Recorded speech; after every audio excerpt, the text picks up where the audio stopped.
Hành đang mang ngò vì mình đang ai là thành bằng sâu đi được ăn rút tầm tương ai về mày sai bố mỹ sâu đi bao giờ cũng còn cái đi sai đâu rồi này luôn phụ dân cái này nó còn mặt còn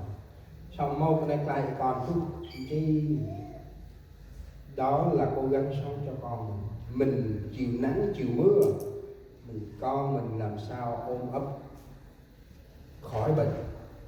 Con mình là mẹ không thể ngủ yên, cố gắng lo cho con, che chở cho con được chừng nào hay chừng đó.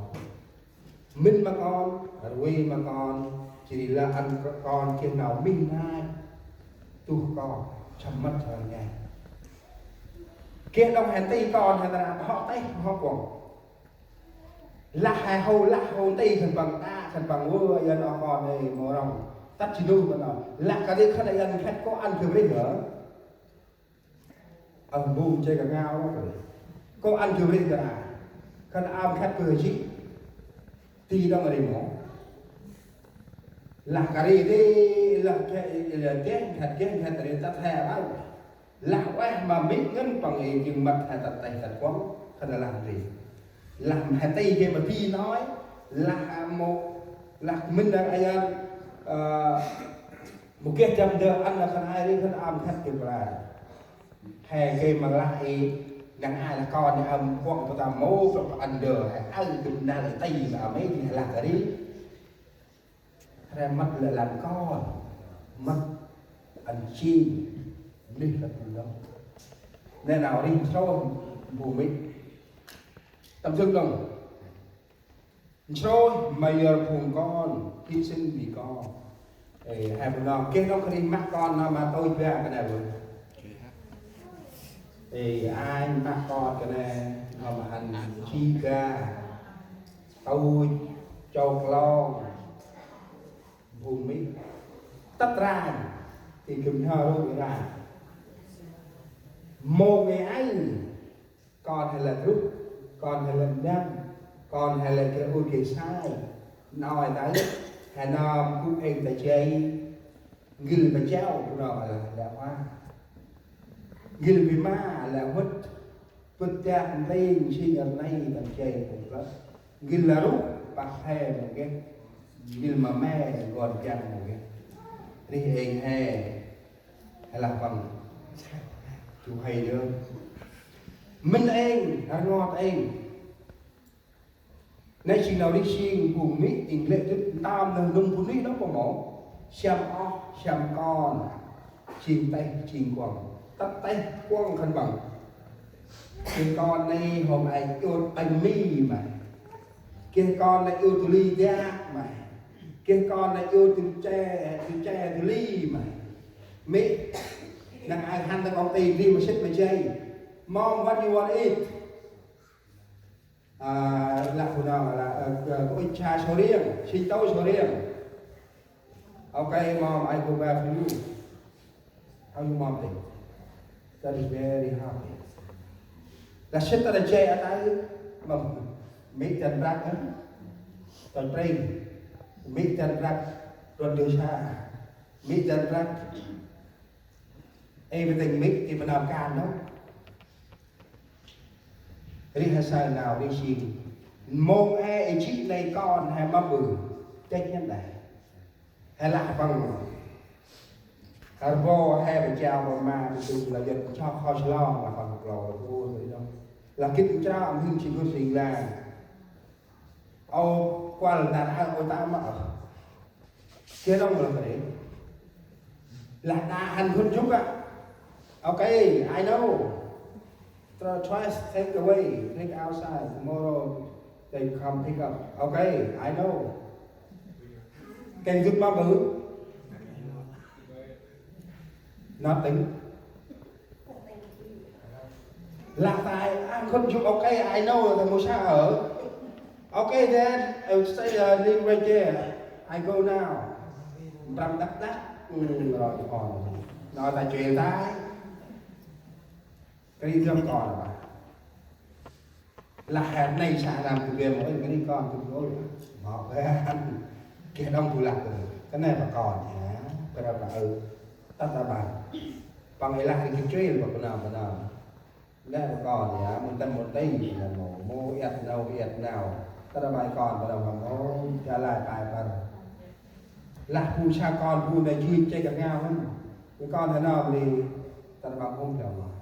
nhưng mà khi con mình còn nhỏ thì giống như là không có gì hết. Khi mà con mình lớn lên rồi đó, lúc đó mình mới điên động. English chúng ta bảo bumi hay là tu yang bumi tu hay đơn kia là mà đó là con 100 người mà chỉ 1-2 người có thể hưởng được con chăm sóc, còn 90% người mẹ có thể tự lo tự tìm cho mình, dù buồn tự an ủi, đau tự tìm thuốc. Jadi Hasanah mà bự mỹ rong mà con mà nó mất mơ quá. Mẹ yêu con bằng sự chăm sóc an toàn, yêu con không để con vấp ngã rồi bị té rồi gãy chân bị thương, cho con mình làm sao cho con mình tốt.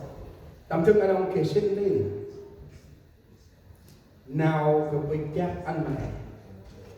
cứ bắt lo chứ hay lo hay con rồi cướp chí mỹ cướp trâu mới cướp chi mỹ cướp mất mất cướp chi ngót mỹ cướp ăn xa cướp chi hiền mỹ cướp ăn nhét cướp ăn ngót mỹ cướp bồi lén cướp hạt rã mỹ cướp minh rồi cướp bơ tí mỹ cướp đâm tí cướp chết ra bị cướp tức cướp đập bắn mà bự bị cướp ma cả lấy yêu xin hay sai tờ lá tầm he phun con hay sao nào mít hè đó rong bài chỉ ăn mất mất hè đang chơi ngoài nhà cướp là cướp giờ đi là mít ngoài và cướp chí cướp chi cướp chi ngót cướp chi hiền cướp bằng ngót cướp hạt rã cướp bơ tí cướp chê ra cướp đập bắn này chuyện là anh mít hè là ok não là hè tay quấn anh mít hè ma con mình thành công dù người mẹ mình không bao giờ quảng cáo là con tôi như thế này, con tôi làm bác sĩ, con tôi làm kỹ sư, con tôi, nhưng mà cái sự âm cúng ở trong lòng người mẹ không bao giờ đã được. Ngay như hai sáng chân tụi con cùng cho nghĩ rằng anh nào đấy anh là sâu rong mà cùng cho và mít hè là ô hè nằm trong tôi sẽ nằm vào tìm một thầy chết là ta làm bún mọc nào ta làm bún mọc màu mắt ta nhé ô mà nát mà nhung pol vắng màu may chiến mắt ta nhé ô mà nát buồn vắng nơi đây chiến tu nào cho chỉ biết lớn mà buông họ cho Timothy là nhắc chúng ta như thế này: ví bà con ai không chăm sóc đến bà con mình, nhất không chăm sóc đến người nhà mình, người ấy chối bỏ đức tin là xấu hơn người không tin nữa. Hồn con ta làm mông mắt ngay mít hè bước hai đồng lạc xà hay tu nào cho phụ quanh hay chìm chơi lên hít lên làm phu một trò lên ra đồng tôi xin nào rằng là harap chơi lo mà làm đủ tôi xin nằm lúc một và xin tròn xin về ngoài về Nào